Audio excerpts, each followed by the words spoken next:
Hi everyone. We recorded this episode before we heard about the very sad death of Steve Skeets. Yes, a talented DC writer whose work we're covering in this episode and indeed several others, and we'd like to dedicate this episode to him. Do you think Booster Gold's robot pal was named after him? Well, I do now. Transmitter device activated. Coordinates set for Earth 2.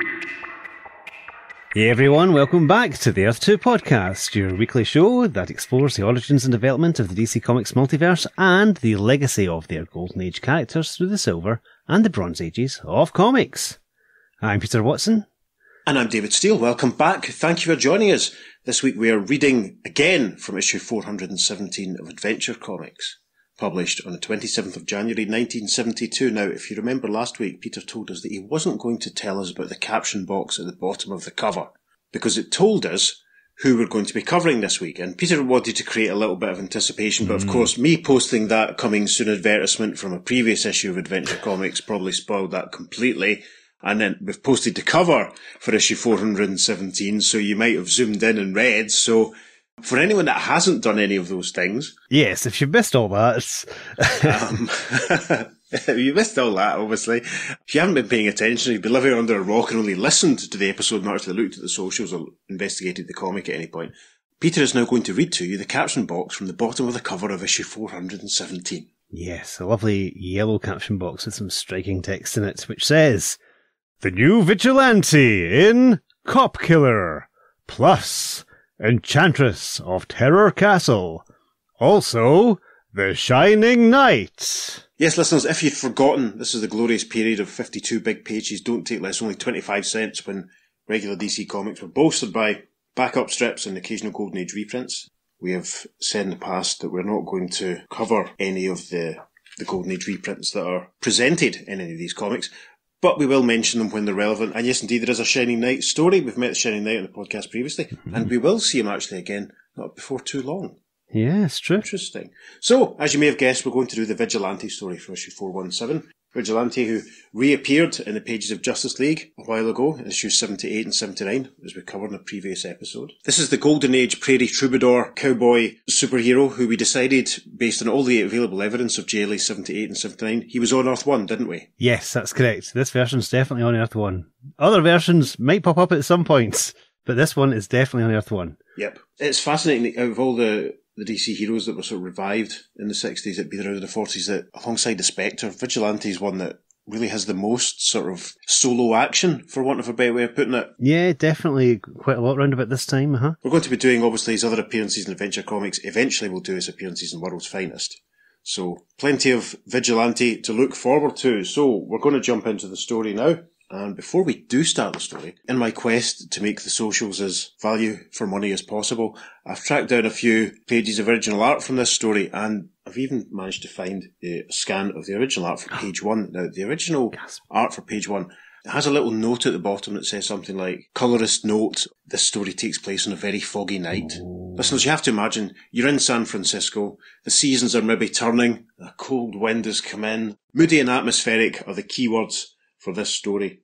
So without any further ado, we shall dive straight in. We have a massive opening caption. "Listen as the sounds of this cold San Francisco night twist about one another in an ear-jarring, ever-changing cacophony. Hear the wail of the freezing, screaming wind, the steady staccato clacking of racing feet, and finally, the piercing whine of a highly tuned engine." That caption covers the first 3 panels, the first of which shows 2 men running. One's got a deep brown suit on, an orange shirt, a black tie, and his friend has a paler brown suit, a green shirt, and they seem to be running down a very steep hill. Panel 2, we can see them in the distance, running towards what looks like a couple of police cars, and to the left of them, we see a motorcycle being driven by a dark figure, roaring up a couple of planks that's piled up against some more building material. We can see a sign in the background. We couldn't see the name of the proprietor, but we can see a sign that says construction company. And in panel 3, with scaffolding and construction of a new building in the background, we see this motorcycle is being ridden by the Vigilante, who has driven off this massive pile of timber and is leaping down towards the 2 men who are running. A whine that grows ever louder, becoming a throbbing rumble as tires screech, rubber burns, and confusion reigns supreme.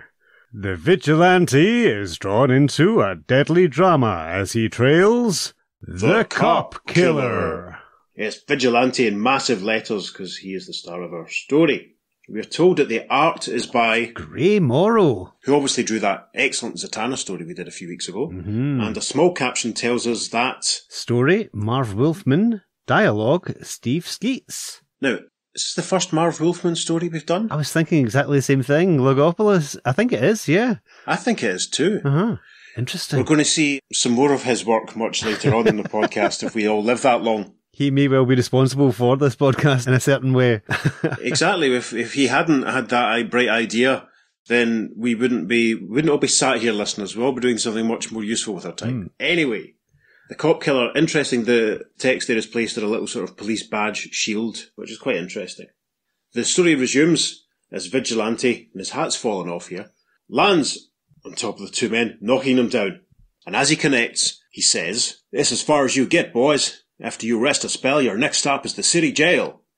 And then the man in the brown suit says, "Let go of us, you idiot. You don't know what you're doing." "No, I'm not letting up till the cops get here. Reckon we'll let them decide if I know what I'm doing or not." "We are the cops, you imbecile." Great panel at the top of page 2 of Vig struggling with the two men. His hat appears to have reappeared on top of his head. In panel 2, two men have stood up. One of them is showing Vigilante a badge, and he says, "We're detectives. Plainclothesmen, get it? We nearly had a cop killer cornered. And you just let him get away. I oughta..." We pull back for a wider shot. Panel 3, we see Vigilante's cycle, a couple of police cars, and Vigilante and the two policemen, it transpires, are caught in the headlights of one of the police cars. Very interesting. Lovely work from Grey Morrow. And the paler brown suit cop is saying, in response to his friend, "Calm down, pal. This is the Vigilante. Try to look at it from his angle. It probably did look like we were running from the cops." "So what? He had no right messing in police business. Even if we were someone on the run, he should have let the police handle it. And what's with this crazy get-up?" You can see in the background another police officer, in full uniform this time, walking up to the scene as Vigilante says, "Listen, I'm downright sorry. I've heard about the cop killer, sure, but I didn't know this had anything to do with him." Brown suit policeman says, "Great.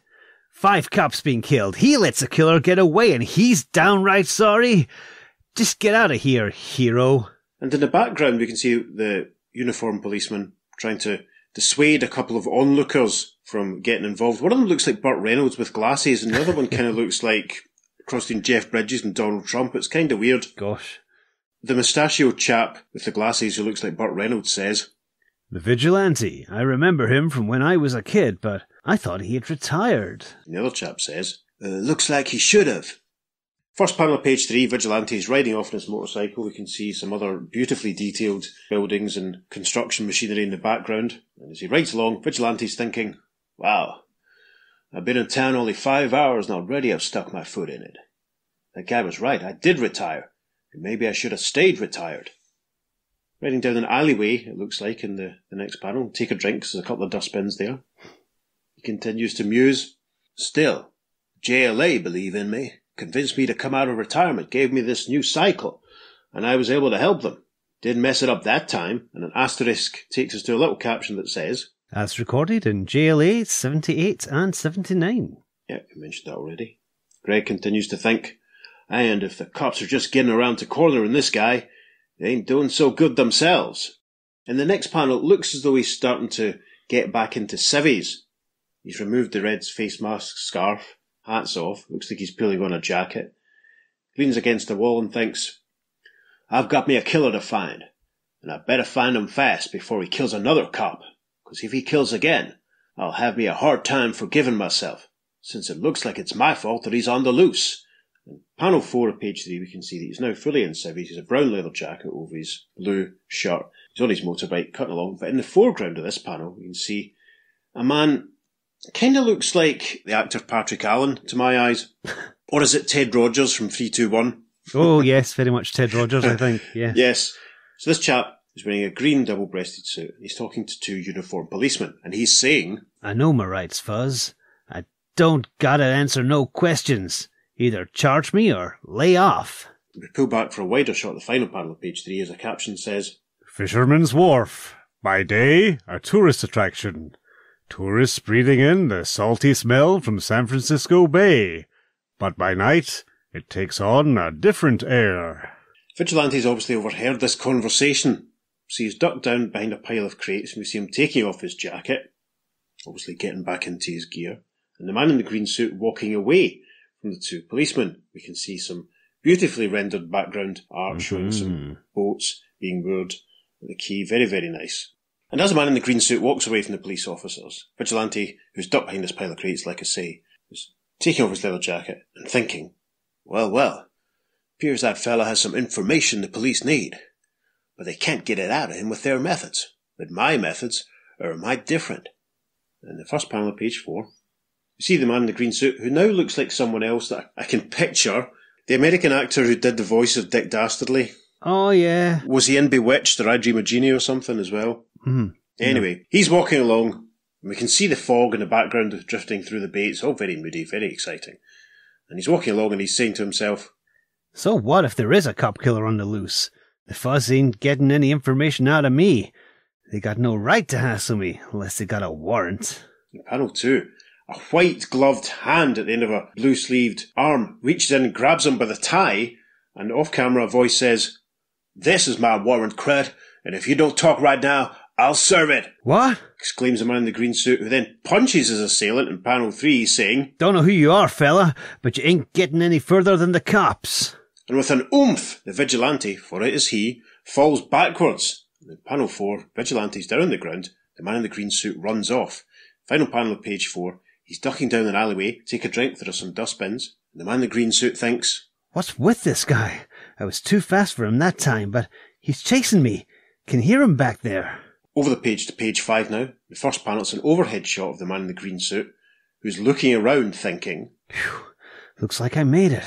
He's nowhere around, but who was... And as he's thinking, we're privy to the fact that a rope is dropping from above to surround him. Suddenly... And in panel 2, we see that the rope belongs to Vigilante, who's lassoed the man in the green suit and is now hoisting him up into the air. Vigilante standing further up on a fire escape. The man in the green suit exclaims, "Yeah!" Vigilante says, "This just isn't your day, mister. You're about to become an informer, whether you like it or not." Put me down, you've got no rights. "Never mind rights. I ain't no cop, so I don't have to mess with such nonsense. Now talk. Who's the cop killer?" As Vigilante's saying this, a rather feminine-looking hand has appeared at the corner of this panel, bearing a small pistol. The man in the green suit says, I don't know, I swear, I don't know. And then we see that the hand belongs to a very attractive young Chinese lady who's put her gun to Vigilante's back and says, "Your hands, Vigilante. Put them up slowly. I should not wish to fire this gun, but I shall, if I must." This causes Vigilante to exclaim, "Huh?" And in the final panel of page 5, he lets go of the rope as the instruction, and there's a massive whomp sound effect off camera as the man in the green suit plummets to the ground. Vigilante looks astonished as he looks down and says, "Whatever you say, ma'am, but if this is a friend of yours, I doubt that you'll enjoy the result." The young lady says, "He is no concern of mine, but my employer wishes to speak to you. Now!" And a small caption says, Continued in second page following. Yeah, the next page is an advertisement, full page advertisement for the International Correspondence School. It's fascinating. You can take courses in civil engineering and chemistry and computers and plumbing and plastics and traffic and textiles. Fascinating indeed. So we're now arrived at the top of page 6 and the caption says, Out of the bayside fog they move, as they make their way slowly through the midnight streets and into the swirling, clinging mists of San Francisco's Chinatown. Yes, nice moody shot of Vigilante and the lady on his bike. Second panel of page 6, they've arrived, obviously, at a very fancy eating establishment. You can see a couple of patrons in the foreground, a waiter bearing a tray in the background, waiter wearing a smart red jacket. Vigilante looks back at his captor and says, "Nice place, but if you brought me here for chow, you can forget it. I just ate an hour ago and it wasn't Chinese food. Be silent and walk upstairs. Only fools rant on, and we know you are no fool." Vigilante has been taken into, obviously, another room. You see the back view of a gentleman, thick black hair, and Vigilante and the young lady still pointing their gun at him, and another bald gentleman, obviously there's some kind of security, stands watching as the man in the chair says, "Ah, it is truly an honour to meet the Vigilante. I trust Luan was not too rough with you. Permit me to introduce myself. I am Hai Chang, owner of this far from humble establishment. Look, Charlie Chang, or whatever you call yourself, I'm trying to find me a killer, unless this has something to do with him. Ah, and it does, Vigilante. One of the policemen was Chinese, and he was killed here, in Chinatown. We do not tolerate crime here, nor are we pleased with the police supposition that the killer may be Chinese. If he were Chinese, we would have handled him ourselves long ago, as is our custom. While they search for this killer, many policemen who do not know our ways have clomped around in our homes and generally treated my people with much disrespect. This must stop, and the killer as well must be made to pay for his crime. The camera's kind of tracked around for the last 3 panels of page 6 there. We see the gentleman with a very 70s haircut, it must be said. And a fantastic wicker chair that he's sitting in. Yeah, brilliant moustache. Luan standing impassively in the final panel of page 6 watching. I'm kind of presuming that she's the daughter of Hai Chang, at least she's working for him. She's standing looking on impassively as he speechifies. In the first panel of page 7, Hai Chang says, "We have located him. If he were hiding in Chinatown, we would take care of him ourselves. But he is not. We have tried to talk to the police, but they will not listen to us, so..." "So you heard I was looking for him too. Okay.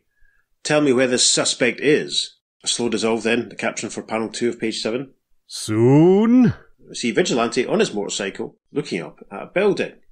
Vigilante is thinking, Chang said that this is the place. Stinking smell, worse than a well-used cow barn.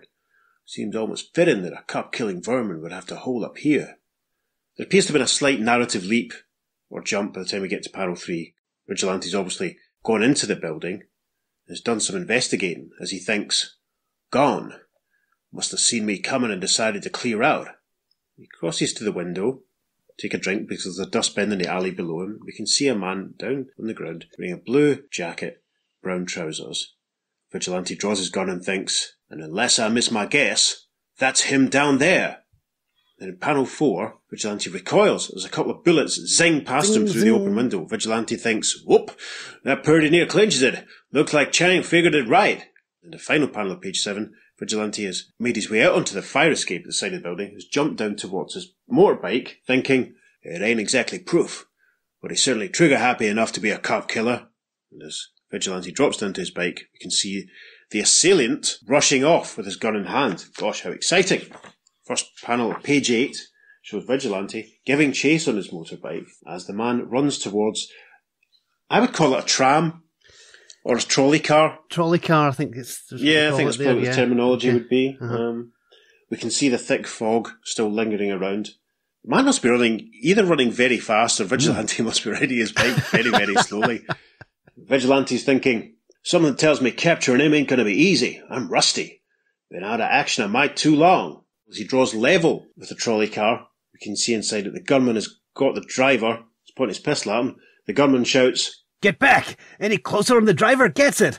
Understand?" This hasn't stopped the movement of the trolley car. Still proceeding along in panel 3. The gunman hanging off the side, looking back towards Vigilante, who's still on his bike. Vigilante's thinking, can't let him get away, no matter what. Besides, he ain't got the gun pointed at the driver. It's pointed this way. The gunman cries, "I said, get away from me, or he's dead!" And then the caption for panel 4 says, "Bullets fly as the Vigilante lashes madly from side to side." Yes, the gunman fires a nice little pow sound effect, and the gunman cries, "Stay away! I don't want to kill him! I don't want to kill either of you! You're not the ones I want!" Vigilante thinks at this point, gotta keep drawing his fire, so he won't think to turn his gun toward the driver. And with that, Vigilante leaps from his motorbike and grabs on the side of a passing truck that's speeding alongside the trolley car. Caption for the final panel of page 8. Then... And Vigilante uses the truck to launch himself towards the gunman, who cries, "No!" And in the first panel of page 9, Vigilante successfully lands on the trolley, pushes the driver out of the way, saying, "Get out of here, driver! Fast! Jump!" And then he says, "I've got me a mad killer on my hands. Gonna have enough trouble looking out for myself." With that, he punches the gunman, who still manages to keep his gun in his hand. Caption for panel 2. The car begins to pick up speed, tears maddeningly down the hill. And it's a very dynamic panel, as the gunman strikes Vigilante in the face with his pistol. Good grief, is that a pistol whip? I don't know, I don't understand. Anyway, the gunman says, "I told them they'd be sorry! I told them!" Who's he talking about? The police? Thinks Vigilante. We move outside the vehicle for a point of view for the next shot as the gunman tries to force Vigilante back out of the cab. Vigilante's saying, "Stop fighting! We'll both fall off. You'll kill us both!" You're not going to take me in. Isn't time yet. My job isn't finished. And he continues in the next panel. They'll be sorry for what they said once they're all dead. Just you wait and...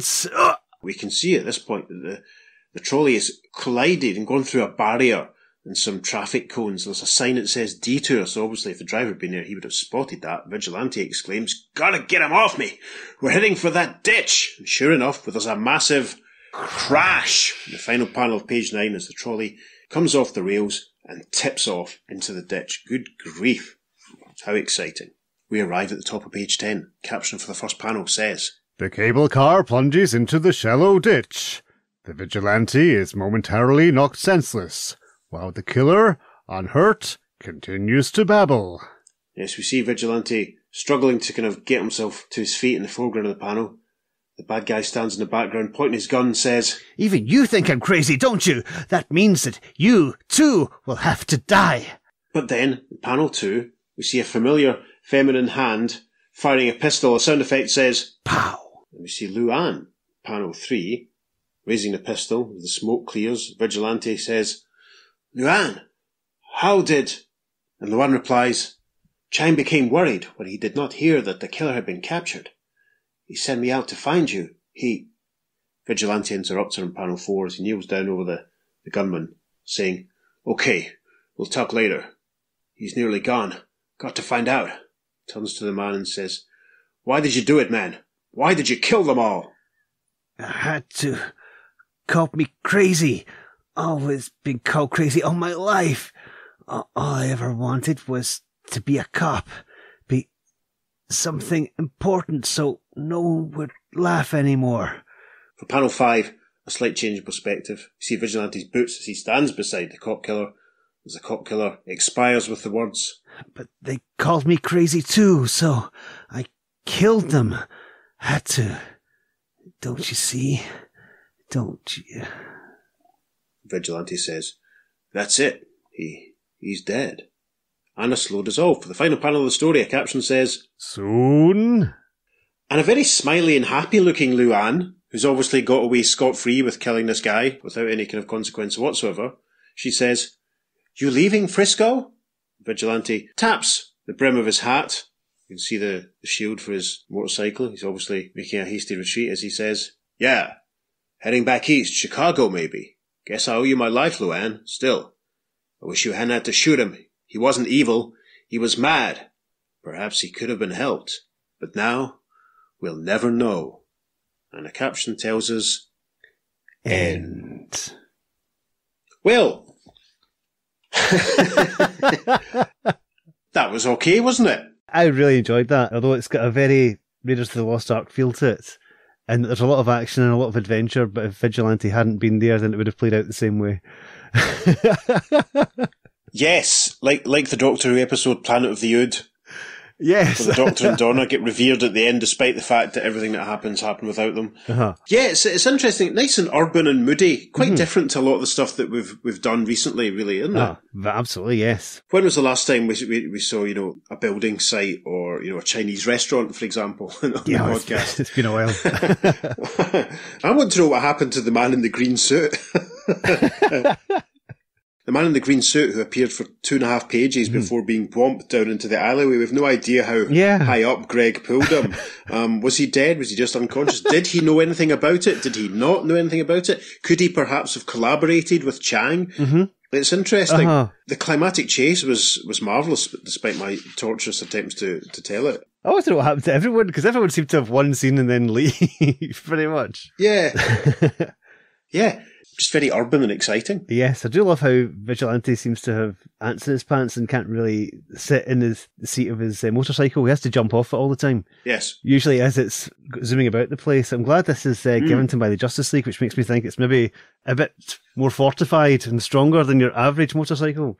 Because he leaps off it or onto it at least 3 or 4 times in this story. And I hope that when he jumped off it to leap on, to use the truck to kind of launch himself towards the tram, I hope it didn't then fall under the wheels of another truck. That would be bad.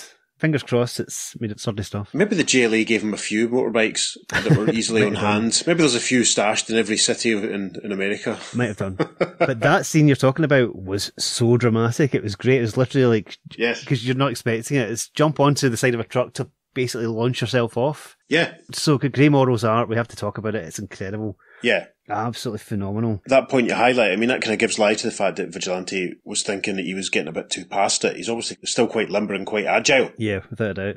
This whole story has got 70s cop thriller all over it. Yes. Well, it's taking place on the streets of San Francisco, for crying out loud. Yes. Would Michael Douglas have walked through the background?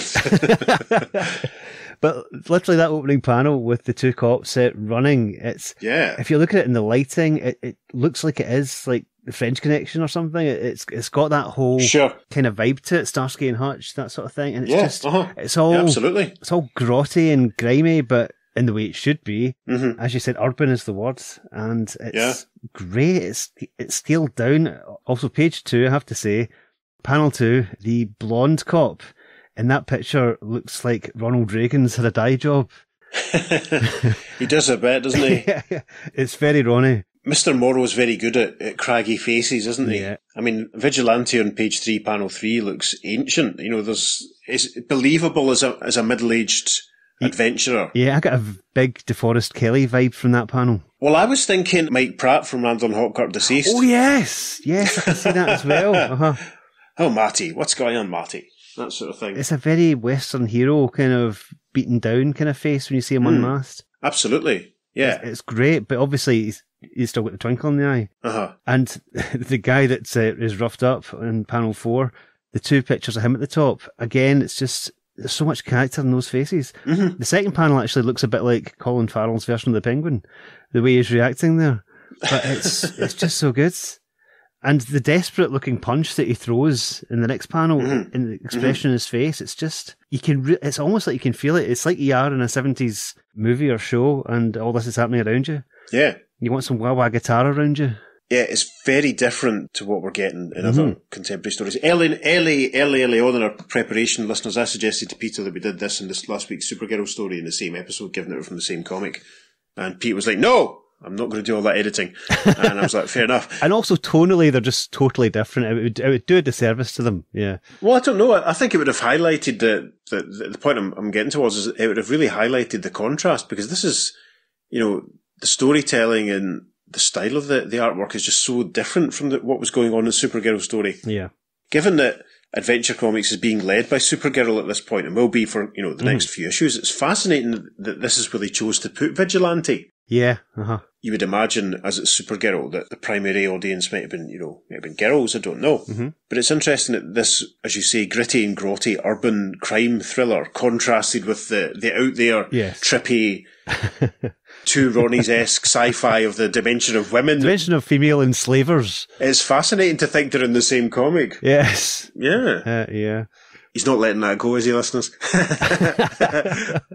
It's fascinating, even just for the sake of that contrast. It would have been hilarious to put them out in the same episode, just to kind of give listeners the full flavour of what was going on in the comics at the moment. At this point, just the kind of contrast between the original material and some of the reprint material and some of the other stuff. But we did decide to split it, so join us next week for our coverage of the Enchantress story on the Adventure Comics 417 podcast.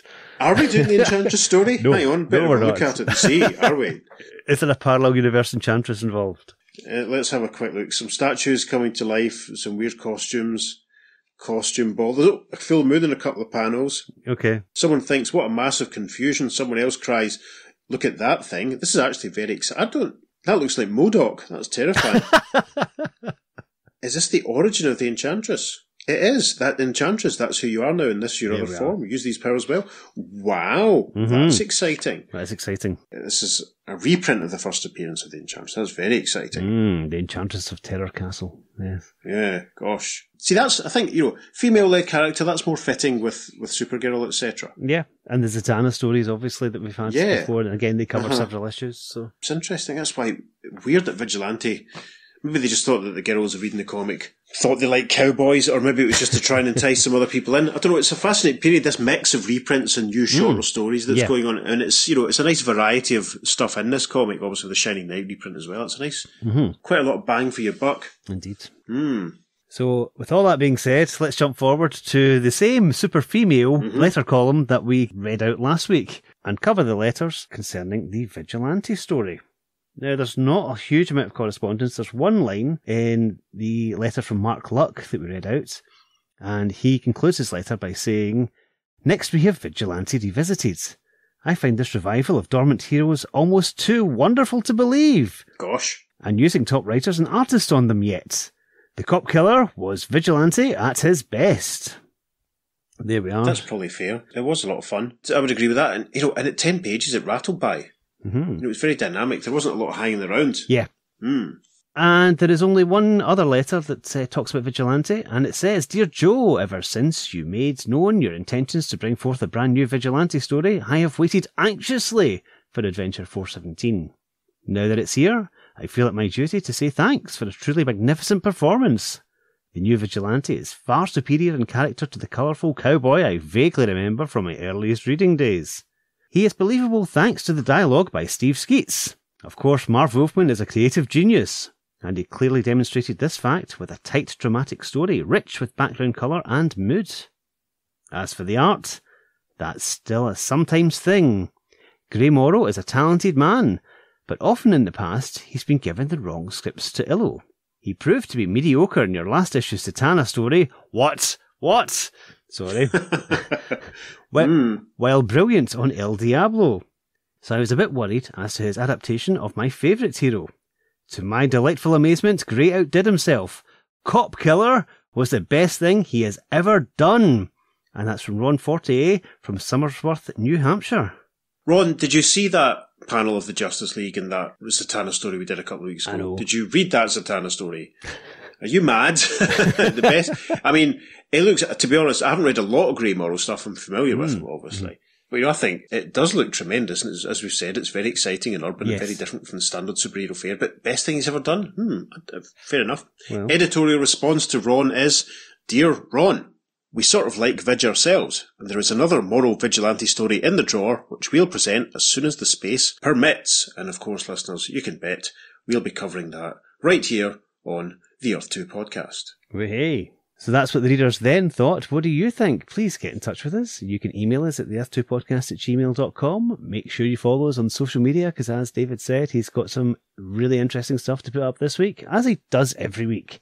I'm not doing you a disservice, sir. Every single week, you manage to surprise me with what you've unearthed from the internet and your own collection. That makes it all worthwhile then, Petesy. That makes it all worthwhile. Yeah, there's a few Vigilante bits and bobs that I've sort of put together. I don't want to kind of put them all out at once, obviously, because there's some more issues of Adventure Comics that Greg's going to pop up in and all sorts of stuff. But he does have a World's Finest team up with Superman coming up quite soon, so there'll obviously be some more run about then. But yes, there'll be some more. Yes, there'll be a few Vigilante-related gems to watch out for. And as Peter says, do get in touch, do let us know what you think. Did we make the right decision by separating issue 417 of Adventure Comics into two? Should it have been one big, long, messy thing for Peter to edit, or... No, I think we did too, to be honest, because I think Vigilante's an important enough character that he deserves the spotlight. And equally, I think the Supergirl story was important enough to get its own spotlight, so not to worry. I agree with one of those sentiments.